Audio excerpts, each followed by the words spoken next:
Dracula by Bram Stoker. Chapter 1. Jonathan Harker's Journal.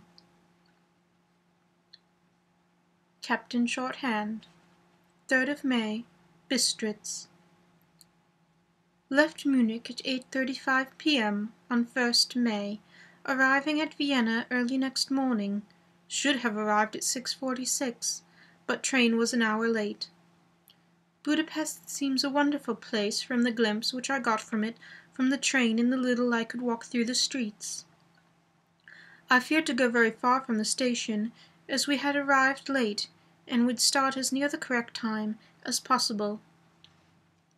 The impression I had was that we were leaving the west and entering the east, the most western of splendid bridges over the Danube, which is here of noble width and depth, took us among the traditions of Turkish rule. We left in pretty good time, and came after nightfall to Klausenburg. Here I stopped for the night at the Hotel Royal. I had for dinner, or rather supper, a chicken, done up some way with red pepper, which was very good, but thirsty. Must get recipe for Mina. I asked the waiter, and he said it was called paprika Händel, and that, as it was a national dish, I should be able to get it anywhere along the Carpathians. I found my smattering of German very useful here, indeed. I don't know how I should be able to get along without it.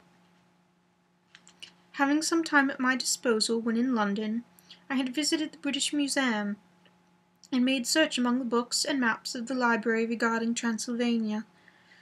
It had struck me that some foreknowledge of the country could hardly fail to have some importance in dealing with a noble of that country. I find that the district he named is in the extreme east of the country, just on the borders of 3 states, Transylvania, Moldavia, and Bukovina. In the midst of the Carpathian Mountains, one of the wildest and least known portions of Europe. I was not able to light on any map or work giving the exact locality of Castle Dracula, as there are no maps of this country as yet to compare with our own Ordnance Survey maps. But I found that Bistritz, the post town named by Count Dracula, is a fairly well-known place. I shall enter here some of my notes, as they may refresh my memory when I talk over my travels with Mina.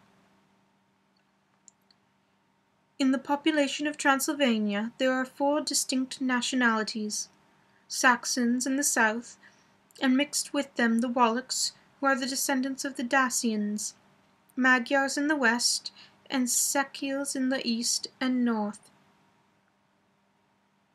I am going among the latter, who claim to be descended from Attila and the Huns.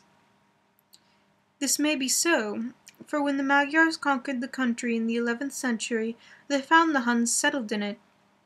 I read that every known superstition in the world is gathered into the horseshoe of the Carpathians, as if it were the center of some sort of imaginative whirlpool. If so, my stay may be very interesting. I must ask the Count all about them. I did not sleep well, though my bed was comfortable enough, for I had all sorts of queer dreams. There was a dog howling all night under my window, which may have had something to do with it, or it may have been the paprika, for I had to drink up all of the water in my carafe, and was still thirsty. Towards morning I slept, and was wakened by the continuous knocking at my door, so I guess I must have been sleeping soundly then. I had for breakfast more paprika, and a sort of porridge of maize flour, which they said was mamaliga, and eggplant stuffed with forcemeat, a very excellent dish which they call impletata. I must get this recipe for Mina also. I had to hurry breakfast, for the train started a little before 8, or rather, it ought to have done so. After rushing to the station at 7:30, I had to sit in the carriage for more than an hour before we began to move. It seems to me that the further east you go, the more unpunctual are the trains. What ought they to be in China? All day long we seemed to dawdle through a country which was full of beauty of every kind. Sometimes we saw little towns or castles on the top of steep hills, such as we see in old missals. Sometimes we ran by rivers and streams, which seemed from the wide stony margin on each side of them to be subject to great floods. It takes a lot of water and running strong to sweep the outside edge of a river clear. At every station there were groups of people, sometimes crowds, and in all sorts of attire. Some of them were just like peasants at home, or those I saw coming through France and Germany, with short jackets and round hats and homemade trousers, but others were very picturesque. The women looked pretty, except when you got near them, but they were all very clumsy about the waist. They had full, wide sleeves of some kind or other, and most of them had big belts with lots of strips of something fluttering from them, like the dresses in a ballet. But of course petticoats under them. The strangest figures we saw were the Slovaks, who are more barbarian than the rest, with their big cowboy hats, great baggy dirty white trousers, white linen shirts, and enormous heavy leather belts, nearly a foot wide, all studded over with brass nails. They wore high boots with their trousers tucked into them, and had long black hair and heavy black moustaches. They are very picturesque, but do not look prepossessing. On the stage they would be set down at once as some old Oriental band of brigands. They are, however, I am told, very harmless, and rather wanting in natural self-assertion. It was on the dark side of twilight when we got to Bistritz, which is a very interesting old place, being practically on the frontier. For the Burgo Pass leads from it to Bukovina. It has had a very stormy existence, and it certainly shows marks of it. 50 years ago, a series of great fires took place, which made terrible havoc on 5 separate occasions.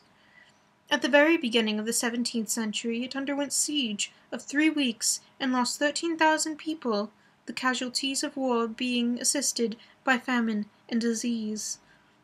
Count Dracula had directed me to go to the Golden Krone Hotel, which I found to my delight to be thoroughly old-fashioned, for of course I wanted to see all I could of the ways of this country. I was evidently expected, for when I got near the door, I faced a cheery-looking elderly woman in the usual peasant dress. White undergarment with long double apron, front and back, of coloured stuff fitting almost too tight for modesty. When I came close, she bowed and said, "The Herr Englishman?" "Yes," I said, "Jonathan Harker." She smiled, and gave some message to an elderly man in a white shirt sleeves, who had followed her to the door. He went, but immediately returned, with a letter. "My friend, welcome to the Carpathians. I am anxiously expecting you. Sleep well tonight. At 3 tomorrow the diligence will start for Bukovina. A place on it is kept for you. At the Burgo Pass my carriage will await you, and will bring you to me. I trust that your journey from London has been a happy one, and that you will enjoy your stay in my beautiful land. Your friend, Dracula." 4th of May. I found that my landlord had got a letter from the Count, directing him to secure the best place on the coach for me. But on making inquiries as to the details he seemed somewhat reticent, and pretended that he could not understand my German. This could not be true, because up to then he had understood it perfectly. At least, he answered my questions exactly as if he did. He and his wife, the old lady who had received me, looked at each other in a frightened sort of way. He mumbled about the money he had been sent in a letter, and that was all he knew. When I asked him if he knew Count Dracula, and could tell me anything of his castle, both he and his wife crossed themselves, and saying that they knew nothing at all, simply refused to speak further. It was so near the time of starting that I had no time to ask anyone else, for it was all very mysterious, and not by any means comforting. Just before I was leaving, the old lady came up to my room, and said in a very hysterical way, "Must you go? Oh, young Herr, must you go?" She was in such an excited state that she seemed to have lost her grip of what German she knew, and mixed it all up with some other language, which I did not know at all. I was just able to follow her by asking many questions. When I told her that I must go at once, and that I was engaged on important business, she asked again, "Do you know what day it is?" I answered that it was the 4th of May. She shook her head as she said again, "Oh yes, I know that. I know that. But do you know what day it is?" On my saying that I did not understand, she went on, "It is the eve of St. George's Day.